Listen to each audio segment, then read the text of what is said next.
Welcome to the News in Motion podcast. Over the next several months leading up to the midterm elections, Gail will focus most of her podcasts on equipping and educating voters and encouraging people to register to vote. Gail is also available to serve as a community speaker on voting and civic engagement. If you are interested in working with her, email Gail at newsinmotionwithgail@gmail.com to schedule her today. If you're a candidate and would like to join Gail for a segment or submit your advertisement to be aired for a fee, email newsinmotionwithgail@gmail.com. Now for today's podcast, Planning Your Strategic Vote. So here's where I want to start today. I feel that it's time to give you this strategic, planning your strategic vote, something that I've written. Again, this is my proprietary information, but I do want you all to share. If you are in Patreon or if you have donated to News in Motion through Making a Difference Foundation without Edmondson, they are our fiduciary agent to do this on nonprofit donation basis. You will get, I believe it's a 5-page printout. Camille, let me know, with the graphs, the grids, everything. You will receive that. So I'll start by saying this because it is a lot of information. In doing this, I did sit down with a small group of people, like 4 people, with this in front of them. And 2 said, I'm not doing all this, I'm gonna just vote. And I said, so I went back and I knew that was going to happen. I said, why wouldn't you complete your strategic plan before you vote? And they were like, just tell me who to vote for. And I said, that's the problem today. We're so busy telling people who to vote for. We're not equipping them to be educated voters as to why they're voting for who and the issues they are voting for. Y'all spend a lot of time with this. And this is like your initial paper. And this is why I want to give it to you today, leading up to the midterms. Again, I will say the midterms in November 2022, I believe are the most important, will be the most important election in our lifetime. It's not the general election, it's the midterms. So in this planning your strategic vote, of course, you want your name, your address, whatever, but then your district. So many people have no idea their district.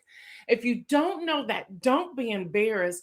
Google it and find out. You can find that usually on your Secretary of State's website to find that out. Then your polling location.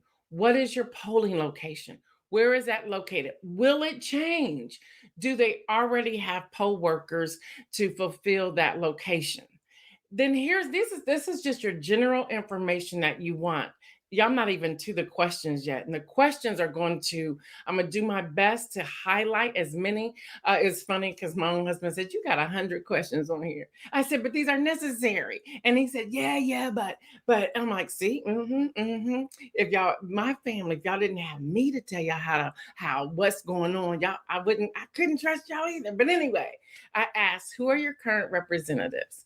Your Senate, your Congress, your school board. Yes, they are important. The state, local, attorney general, secretary of state, governor, lieutenant governor, county treasurer, county sheriff, judges, etc. Who are they? Who speaks into your everyday life as a taxpayer and as a constituent and as a citizen? Who are they? Who are they? Latrice Jones, thank you, says our polling location has changed 3 times since we've been at our current address. And we need to know that and understand why it continues to move. All right, y'all. So then this is those who's going to get the handout. You'll have a grid. There's a grid. And in the grid, you'll have yes, no, or question mark. So the first one in that grid will say member of the DNC. You check it or don't check it. Yes, no, whatever. Member of the RNC, member of the Independent Party, member of the Green Party, or no affiliation. Yeah, it's important to know that you can say, I don't have an affiliation. Are you libertarian? Have you reviewed your voting records and status? And then it gives you a place where you can put the dates, the last time you've done that. And you can also set up your own grid as to how you will follow along with that each month. I know I check every month, I check. Do you have current ID to vote? Then it directs you to your Secretary of State's office to see if the rules have changed. Because if they have, you need to update that sooner than later. And then are you registered to work the polls? If so, what location? Now, again, they're saying that they will not, and this is already out. This is already out, y'all. And if you go to ballotpedia.org, you can find out all of this. On there, it already is they are already begging people to sign up to be trained to work the polls. Why? They said November election, they're already saying it's going to be a massive amount of people. That's what they're expecting with everything that's going on. However, their numbers on the roll for poll workers have decreased. Here's something else I want us to do collectively from News in Motion family is that we begin to write our legislators today demanding, in a nice way, demanding that they allow a person to work outside of their district. For example, me, there's no place for me to work. And there's like, oh, nope, they're all filled. They're all filled. And I said, well, can I work over there in 43203 area where I know they're lacking poll workers? Nope, you can only work in your county, your township, or your zip code. That's baloney. That's baloney because the individuals in those zip code areas may not have individuals who have the ability or the capacity to work the poll. So they're right there. That's legislation we should be thinking about. We should be looking at, and we should be making our voices heard in that area. Okay, so from there, I have another grid that talks about having your thoughts. Yes, Kim Edmondson, that's baloney. Having your thoughts. For example, right now, what's on the ballot, these are things that are on the ballot whether they are on there as in words or on there as in the spins, the messaging, and the platform. Should DC have statehood? Now, people are saying yes, and it's like, do you even know why they're asking for that? Understand your position on everything that you're doing. Understand that position. Usually, District of Columbia will vote Democratic, and Democrats need those numbers to kill the filibuster. That's what that's about. So at least know what you're doing. Should the filibuster be abolished? Understand why or why not. What is your position there? Because if the Democrats abolish the filibuster, and I believe it should be abolished at this point, if the Republicans get the majority come November 2022, it can come back to bite the Democrats. So now you're in a place where it's too close to make some of these decisions. So you're probably asking me, why am I saying that it's too close? Let's see, Lori, it shouldn't matter where you live if you're willing to work to help make a difference. I agree with you. And that's in Ohio. I was told that. And I don't know if every state is like that, but in Ohio, they're like, no, you can't do that. And I was like, whatever. But I haven't shut up. I'm still talking about it. Deborah Sneed says, sounds like a setup. You should be able to volunteer anywhere. I agree with you. As long as you're in state lines, I agree with that. So if you're wondering why I'm saying it's too late to play with the filibuster going into the midterm, let me tell you why I believe that. Y'all know I'm a political analyst, right? Because it's too close. It's too close to the midterms. They should have abolished that back when Biden and Harris took office. When they had that majority there, they should have been zoning in on that right then and there. Now it's too late. If they continue to have the majority come the end of November 2022, then they can go for it again. You have to be able to balance these things. You have to understand your reaction and why you're doing what it is that you're doing. Do you see yourself in the Constitution? That's another question. And people are raising the question that women are not in the Constitution. I've been reading it a few times. It's like I can see where they're coming from with that. But there's something that you have to ask. And this is a setup also for you to be able to go to town hall meetings and to ask these questions. And then the other one, which is a big spin, a big soundbite that's happening right now, thanks to Elon Musk. Do you have freedom of speech? There's that. So we're looking at those four things that we're looking at when we're talking about um, thoughts of. And then we have a different grid here. Deborah says this is why voting and lobbying matters. Yes, yes. Then we have a different grid here. Identify the candidates running in your area. Don't wait till November, y'all. Don't wait till October. Do that now. By now, I know there's a few more primaries that are going on throughout the month of May, but by the end of May, 1st of June, have identified the candidates. Who's gonna run. Now, with that, when you're looking at your platform, you have to ask this question. I'm not going to make some friends today, but many people, depending upon the situation, they could care less. They're just going to go down ballot. Okay, but that's why we're in the situation that we're in now. We got Senator Krista Sinema, and then we have Senator Joe Manchin, where we really never know what side of the aisle they're on. Okay, so that's why you should do your due diligence and your homework to find out why. Mike Nicholson said, I didn't know Dr. Oz was a huge Trump supporter. He is. There was a big thing, and it was like they were in mud or something in a field over the weekend where people turned out to hear him, and Trump was there to endorse him. So here's what I'm not going to give you all the questions. There's a lot of questions, but like, for example, will your candidate continue with the January 6th committee? Now, whether that's a yes or no, understand why you're either for it or against it. This helps you build out your strategic vote.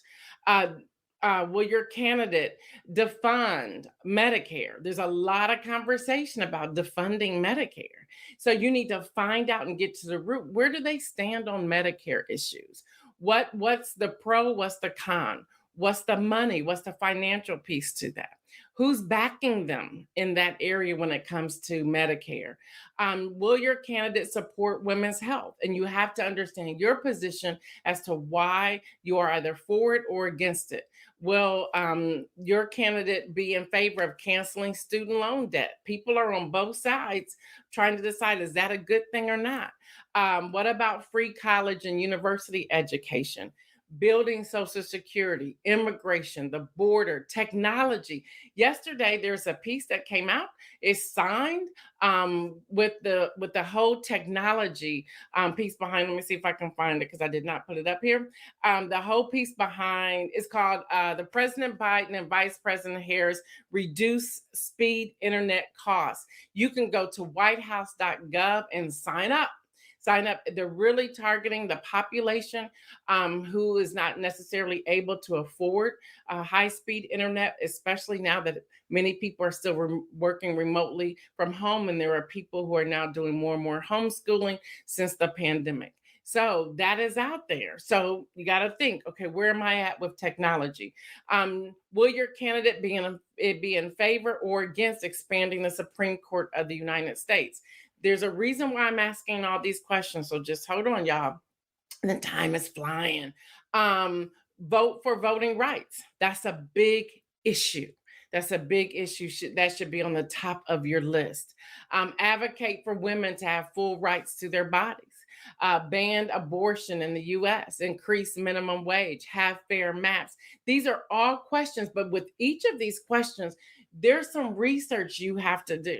You have to identify where you stand on asking these questions. Support Black Lives Matter, COVID-19 mandates, taxing the wealthy 1% of Americans, corporate bailouts. Let's look at this. Let's go back to the news reporting of airlines with their flight attendants. When many of us learn that the flight attendants, Delta is now doing it, but the rest of them, they haven't come on board yet. Did y'all know that flight attendants, the clock doesn't start until the door is closed. It's like, who does that?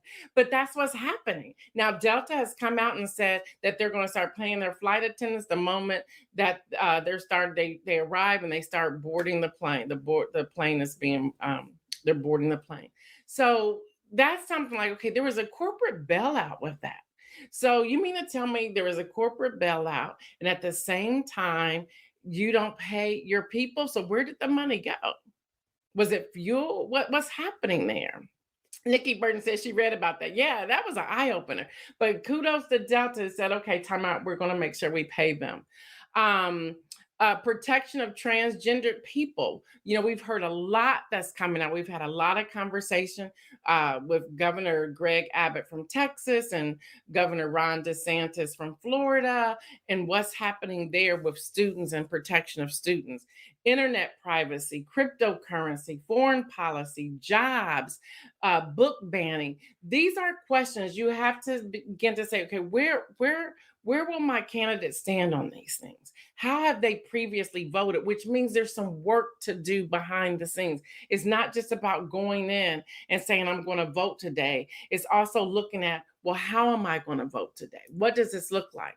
So here's the next thing. Do they have a clear message? And do you understand and grasp their message? What's the messaging? You hear a lot about Democrats are horrible with messaging. And there's so much, come on, y'all, Steve Smith on Twitter. Come on, there's so much out there now with messaging, and they're not grabbing the message. So is your candidate a strong candidate, and do they have a clear message? All right, so of the candidates, is a different section here. I'm looking at the time, so I'm jumping around. Other candidates running in your area. Of the candidates running in your area, which platform are you leaning towards based upon these four following things? Is it political party? And if so, identify what that is.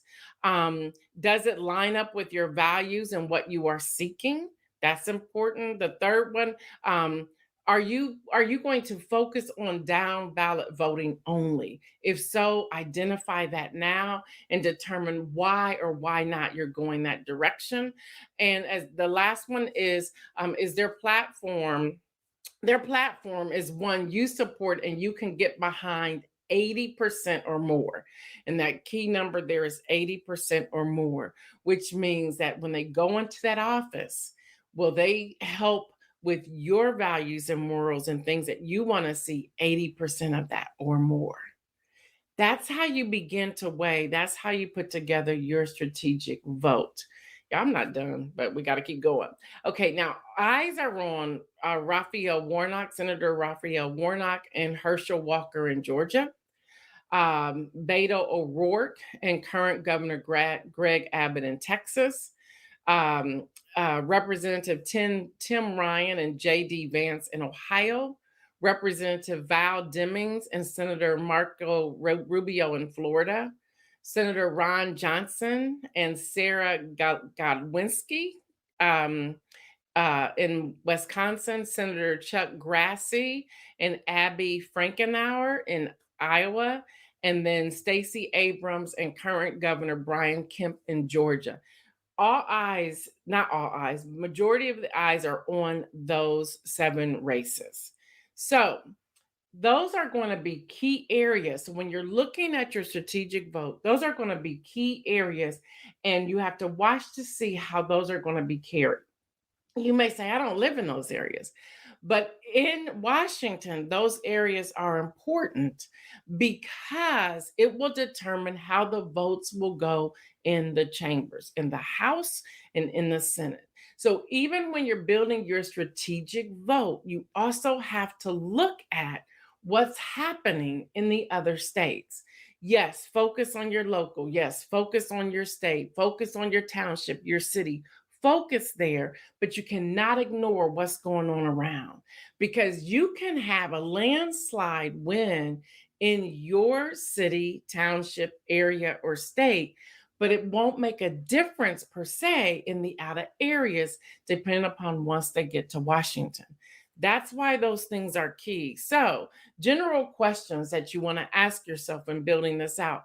What issues are going to be on the ballot? Identify those now. Does no mean no and yes mean yes, or does no mean yes and yes mean no? Understand that, pick that apart, which means you have homework to do. What will the issues on the ballot raise your property taxes? If so, how do you feel about the issue as it relates to your personal finances? Also, bailout money, who will receive it?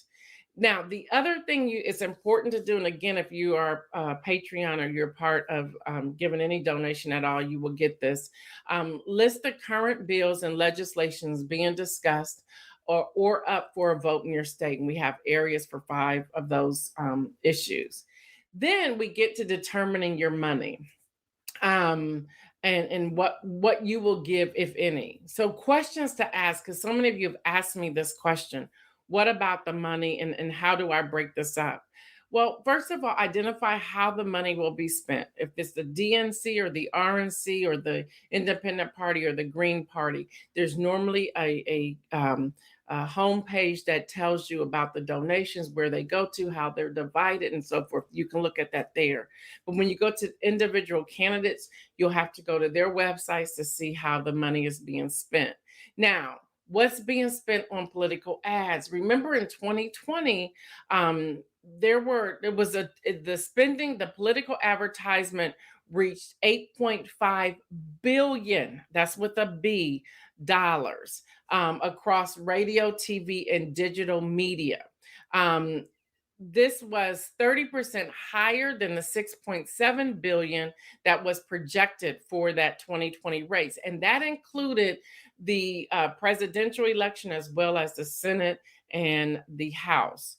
Now, in Congress, Democratic Senate candidates outspent their GOP counterparts by 549 million to what was previously allocated at 319 million. And then the House of Representatives, Democrats outspent Republicans by 663 million to 511 million. That was a 30% difference. I share those numbers with you to say, are you willing to pay for advertisements? Why am I asking this? Because I want us to also go back and say, okay, well, how will my candidate combat or deal with food insecurity? How will my candidate deal with job loss? How will my candidate deal with homelessness? How will my candidate deal with making sure that COVID health care and booster shots or vaccines or whatever, are they going to carry those things? When you look at the money, you have to identify how this money is going to be broken up, okay? Well, then you'll get to, well, Gail, how do I vet all of these sources? And I see we're running out of time, so I'm going to do my best to get through this. Well, y'all, there are multiple sources from print to online to digital media competing for all of your attention. Now, you have Instagram, LinkedIn, you have Twitter, you have Facebook, among others, that include or may not include citation press releases from the right, from the left, from the middle. You have also legitimate blogs, partisan and nonpartisan articles trying to sway you to their side. You have bogus, fake, and satire sites, all they position themselves as factual news organizations. They have sound bites, but then you got to get to the fact checks. What's really here and what are you looking for within the sources? So to evaluate sources for credibility, the first thing you can do is a quick Google search. Now, you want to look for the number of people reporting on the issue or the situation. You want to identify if they are from one of the major platforms. If not, it's probably satire, fake, or bogus. If you cannot find, and y'all know mine are NPR, BBC, Associated Press, and then you have your left-leaning, which would be your MSNBC, your Washington Post, even your New York Times. But then on the right leaning, you will have The Hill. Every now and then you'll have Politico, you have Fox, you have those that are in the middle there. So you want to be able to identify. If you cannot identify those major outlets, I would wait before posting and before going with what you're hearing. Number two, you want to look for reporting and journalistic standards. So Reputable news organizations, they have ethical guidelines and standards, including balance, being fairness, accuracy, and independence. They will also share updates and make corrections quickly. So if something changes, they'll come back and say, we have an update, we have a correction. That's someone who's credible. You want to check for transparency, credibility, and quality. News reporters, journalists, producers, and sources should be transparent, not only about their reporting practices, but also about their ownership, the years of service, the sponsors, and the funding sources. You want to follow the money. If only certain people are funding the news, it will be that direction. It'll be that direction. That's why here at News in Motion, we don't really want to go for the sponsors, because they can then dictate what happens. So we stay away from that. That's why we come to you and ask you to support our cause and what we're doing. You want to examine how incorrect or inaccurate reporting statements and articles are handled.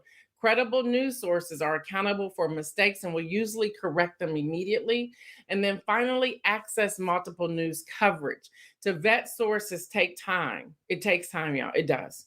It starts with the initial research, reading multiple sources, listening to multiple reporters, and assessing several news articles. In addition to the 5 steps that I just shared with you, there's also this thing of fact checking. You go and you check out the facts to see what's there. And you're looking for false or untrue content, clickbait tactics, lack of balance, manipulated images or videos, which I've talked with you all about that before, state run or state sponsored and federal propaganda, dangerous, offensive, and malicious content. You will tend to see and hear a lot of that on social media platforms. You want to stay away from that.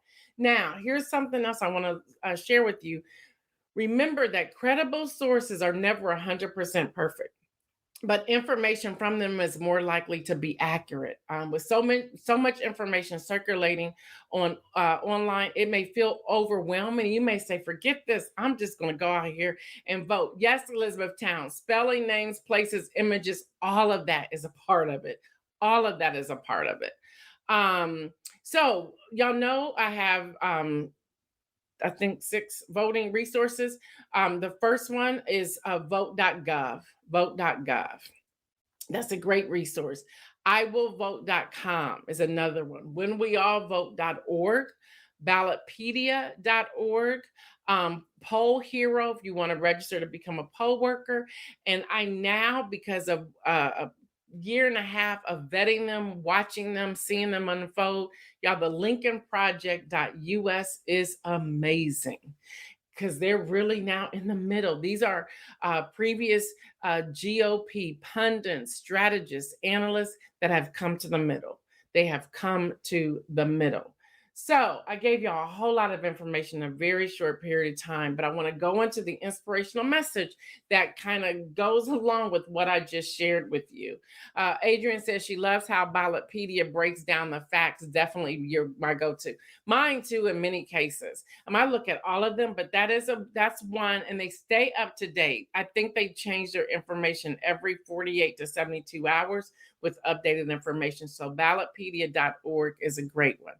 The inspirational message is read, meditate, and pray. You have to take the time to do this. Now, if you have a trusted somebody who can give you the information, fine. But there's something amazing and wonderful and brilliant and brave and beautiful to find it on your own as well. So you want to read these different articles. You want to go to the word and read it. Y'all know the Bible is full of politics. You want to meditate on what you've read. Then you want to pray about it. And I want to take us to 1 Thessalonians chapter 5, verses 16 and 17 that says, rejoice always, pray continually. Rejoice always, pray continually.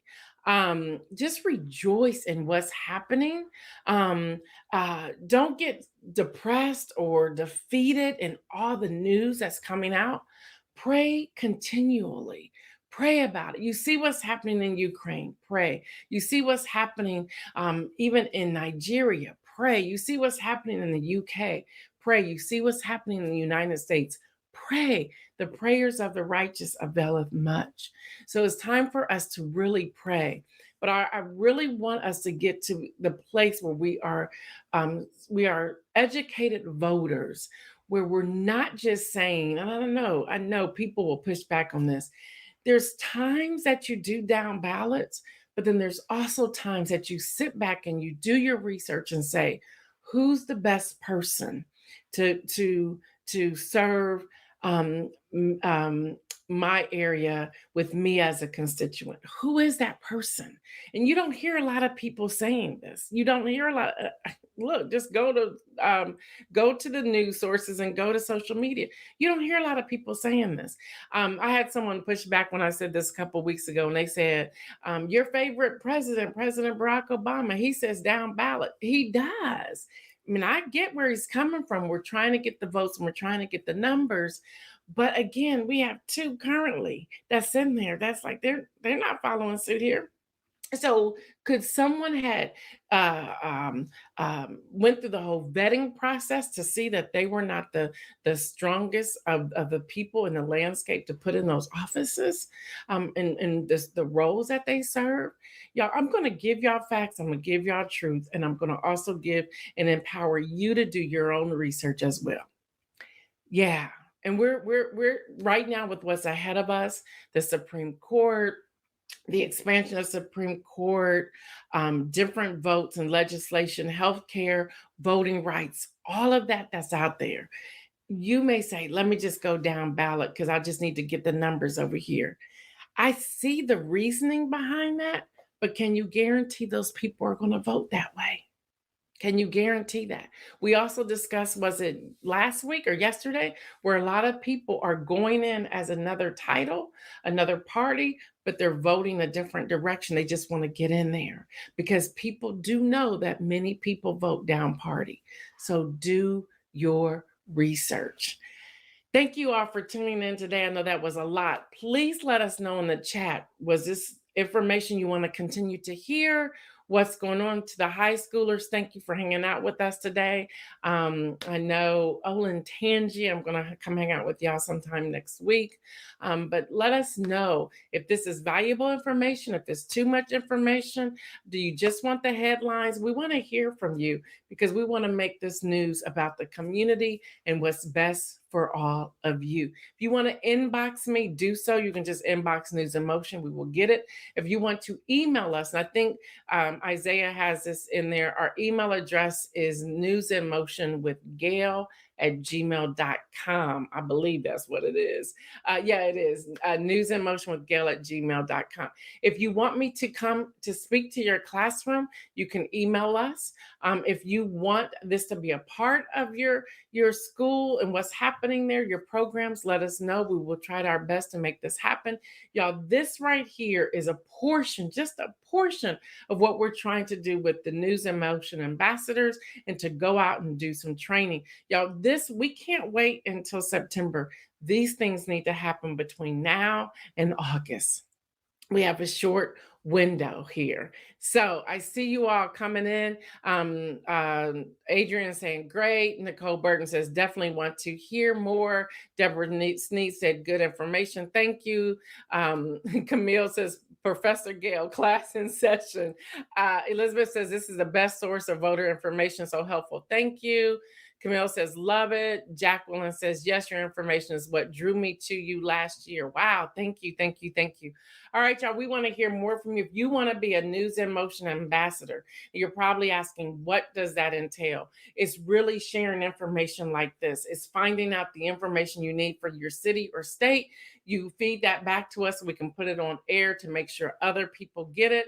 We also help you position to put together your action circle. So here's our call to action today. And we will have this up on the Ready publication website later on this week, and maybe even on my website, where we want to do the campaign of Ready to Vote, where we want to switch all of our icon images to that Ready to Vote icon with your image in it, and get it out there. We are currently working with Facebook to see if they will add it. If they do, that will be amazing. We just had to make sure it showed no partisan information, so we're waiting to hear back from them. So they are working on, or we are working on it, trying to see if that can become one of the icons. If not, you can freely upload this icon yourself. we will get that information to you as well. Elizabeth says, am I not already a News in Motion ambassador? You are not, but we can fix that today. All you got to do is tell me you're in. All right, y'all, we've gone overboard and over time. I am Gail Dudley. This has been a special segment of News in Motion. Y'all know what I say. Y'all stay well. And remember, make some bold moves. I'm out.